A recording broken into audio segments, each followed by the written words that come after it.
Hi, welcome to the second video of Apache Kafka for beginners from Zero to Hero series. So in the last week, we have discussed about what is batch processing, and in this week, we are going to understand something called real-time processing. In case if you're somebody who has stumbled upon this video for the very first time, then check out our entire playlist talking about Apache Kafka, and let's get started. Okay, now let's take the same example to understand real-time processing or streaming data processing.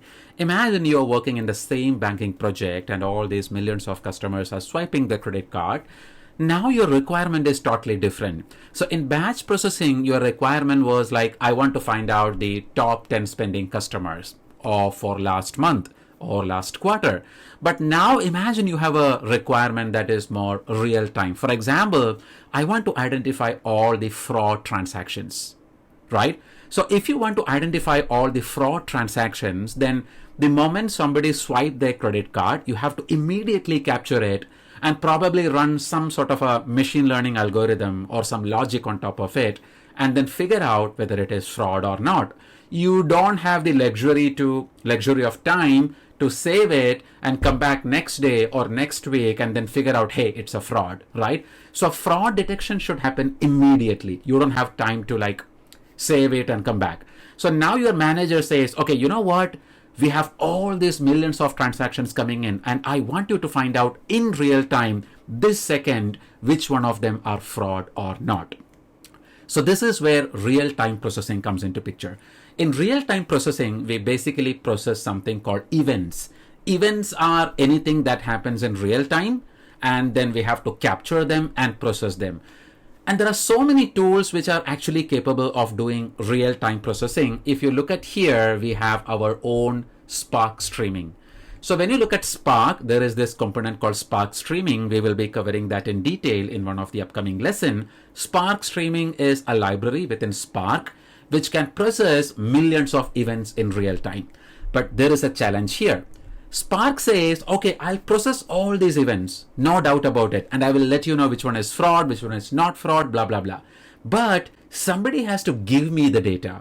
You see the challenge, right? So if I swipe my credit card, the credit card gets swiped and basically there is a POS system or somewhere and that data gets generated. Now all this data has to be collected by somebody and sent to Spark.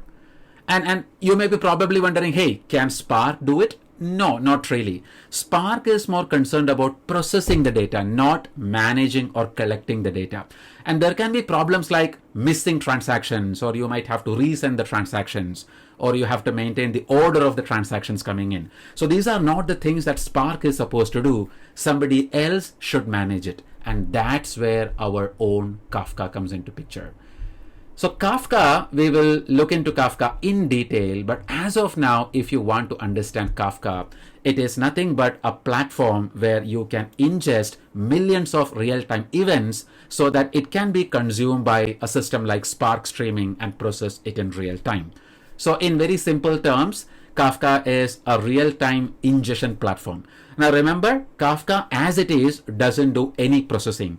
It just facilitates the collection of millions of events in real time and ensures that it is not losing those events or it is not missing any order, and then make sure that all these millions of events are streamed in real time to another system like Spark streaming so that it can be processed.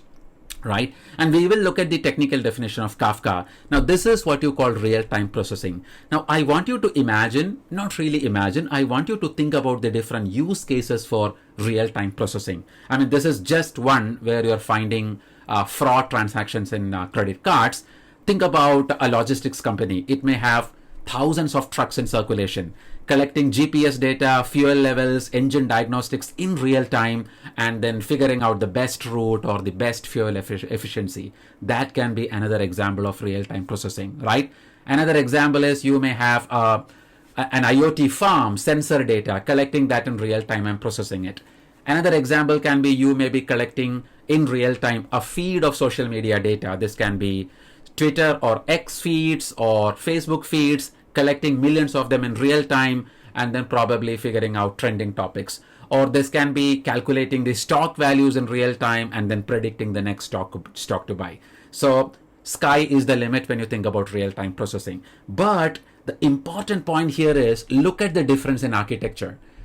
In batch processing, you first store it in some place, then you wait for a day, then ETL process comes in, then it pushes, and then you have time.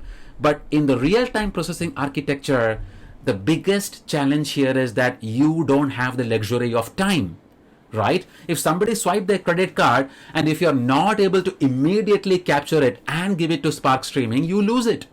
You lose it. The data is completely lost. So you cannot even afford to have a fraction of error here.